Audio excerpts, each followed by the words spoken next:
Selamat siang Profesor Firman dan juga teman-teman. Terima kasih atas waktunya. Kali ini saya akan mempresentasikan tentang bagian 14 dari buku Alesi dan Trolip yang membahas mengenai desain.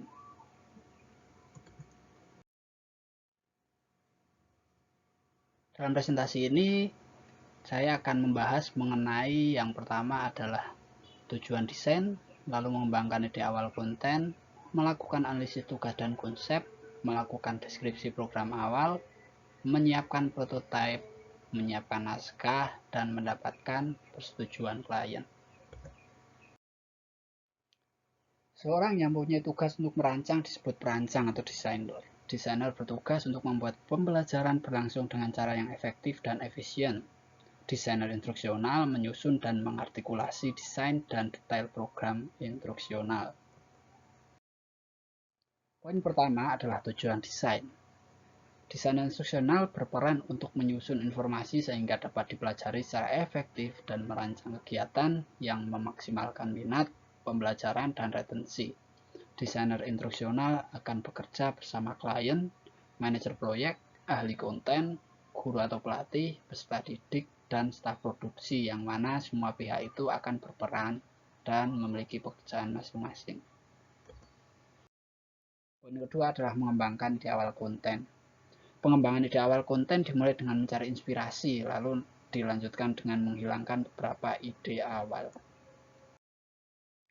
Mencari inspirasi ini berguna untuk mengembangkan ide-ide spesifik terkait konten dan teknik instruksional yang akan dikembangkan.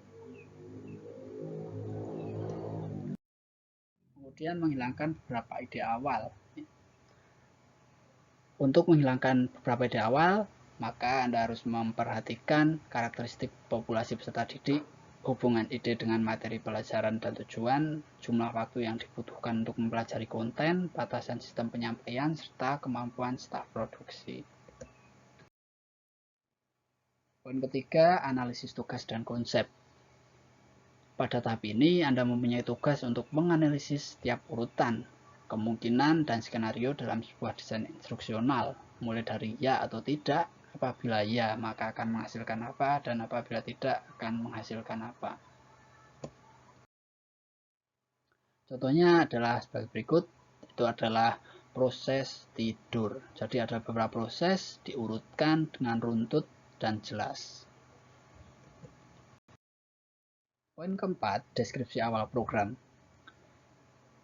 Untuk dapat mendeskripsikan program dengan baik, yang pertama Anda harus melakukan identifikasi jenis pembelajaran, kemudian memilih metodologi, kemudian mengidentifikasi prosedur dan keterampilan yang dibutuhkan, lalu keputusan faktor dan uraikan urutan. Untuk mengidentifikasi jenis pembelajaran, kita bisa dibantu oleh Gagne yang mana telah mengidentifikasikan 5 jenis pembelajaran, yaitu informasi verbal, keterampilan intelektual, keterampilan motorik, sikap, dan strategi kognitif. Cara yang baik untuk mengidentifikasikan jenis pembelajaran adalah dengan menanyakan apa yang pada akhirnya harus dilakukan oleh siswa. Kemudian memilih metodologi, Anda bisa menggunakan metode tradisional maupun modern. Tradisional itu seperti mengingat, latihan, tes, simulasi, atau permainan. Sedangkan yang komputer bisa menggunakan software atau aplikasi. Mengidentifikasi prosedur dan keterampilan yang dibutuhkan. Hoffman dan Metzger menyarankan bahwa perancang harus membedakan prosedur sederhana dari yang kompleks, mengkombinasikan jenis pembelajaran yang berbeda, dan menentukan prasyarat, biasanya keterampilan motorik atau keterampilan intelektual yang dibutuhkan. Keputusan faktor.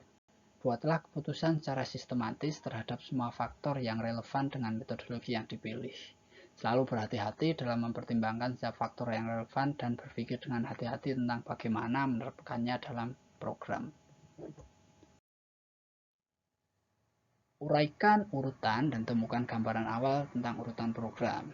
Pastikan agar mencangkup urutan di mana peserta didik akan menemukan arah, pilihan uraian, interaksi, perbaikan, dan penutup. Buatlah diagram alur sederhana untuk membantu dalam pembuatan urutan program, dan pastikan setiap urutan bekerja dengan baik. Poin kelima adalah prototype. Prototype merupakan model awal yang menjadi contoh. Banyak orang tidak akan mampu mengkonseptualisasikan sebuah ide jika Anda menggambarkannya dengan kata-kata. Oleh karena itu, dibutuhkan yang namanya prototype. Dalam pembuatan prototype, perhatikan tampilan dan nuansa karena beberapa klien itu akan memperhatikan bagaimana pemilihan warna, font, dan grafis. Beberapa juga menginginkan pendekatan alternatif agar mereka bisa memilih. Kemudian menjelaskan metodologi. Butuh beberapa gambaran untuk menjelaskan desain yang kompleks. Bahkan bisa jadi klien mengerti tentang konsep tersebut, namun mempunyai kebingungan tentang apa yang akan terjadi kepada peserta didik. Kemudian membuat flowchart. Flowchart adalah bagan atau diagram tentang bagaimana program akan berjalan atau mengalir. Flowchart ini berisi tentang segala kemungkinan yang akan terjadi pada program. Dalam pembuatan flowchart, Anda bisa membaginya menjadi beberapa level agar lebih mudah untuk dipahami. Contohnya ada 3 level di sini. Yang level pertama adalah seperti ini. Masih berisi tentang simbol yang belum terhubung namun sudah ada keterangannya. Nah, pada level 2, simbol-simbol tadi sudah disusun menjadi rangkaian, menjadi urutan yang berisi keterangan. Kemudian di level ketiga, ini sudah mulai ada tambahan kemungkinan lain. Contohnya apabila tidak akan terjadi apa, apabila iya akan terjadi apa. Storyboard. Storyboard atau papan cerita merupakan cara yang ampuh untuk mengkomunikasikan desain kepada klien, programmer, dan orang lain. Papan cerita memberikan representasi visual dari desain serta memberikan detail yang dibutuhkan programmer untuk mengimplementasikannya. Contoh storyboard adalah seperti ini. Dari storyboard itu intinya adalah oret-oretan yang nantinya akan tertampil ketika produk tersebut sudah jadi. Dalam membuat storyboard, pastikan untuk menulis dan merevisi teks utama. Menulis dan merevisi teks sekunder, menghasilkan papan cerita, lalu menggambarkan dan merevisi tampilan grafik, serta merencanakan keluaran lainnya, lalu meninjau diagram alur dan papan cerita, dan mintalah para ahli untuk meninjau diagram alur dan papan cerita yang sudah dibuat, kemudian lakukan revisi berdasarkan tinjauan para ahli. Yang keenam adalah naskah. Dalam produk multimedia yang melibatkan berbicara dan video, maka harus ada naskah. Naskah itu memuat petunjuk panggung yang menjelaskan apa yang harus dilakukan oleh aktor, seperti dalam sebuah drama. Poin ketujuh, mendapatkan persetujuan klien. Dalam mendapatkan persetujuan klien, Anda harus benar-benar memperhatikan tentang evaluasi. Evaluasi itu akan membuat produk yang semula tidak jelas menjadi jelas. Kemudian tanda tangan klien dalam setiap tahap agar proses selanjutnya bisa lancar. Lalu hindari pekerjaan yang tidak disukai. Tentukan semua batasan pekerjaan dengan klien seperti kapan revisi terjadi, berapa banyak revisi harus dilakukan, dan lain sebagainya. Buatlah kesepakatan yang baik dengan klien. Kesimpulannya, dalam pekerjaan desain instruksional terjadi sebuah pemikiran kritis, pengambilan keputusan, dan penciptaan.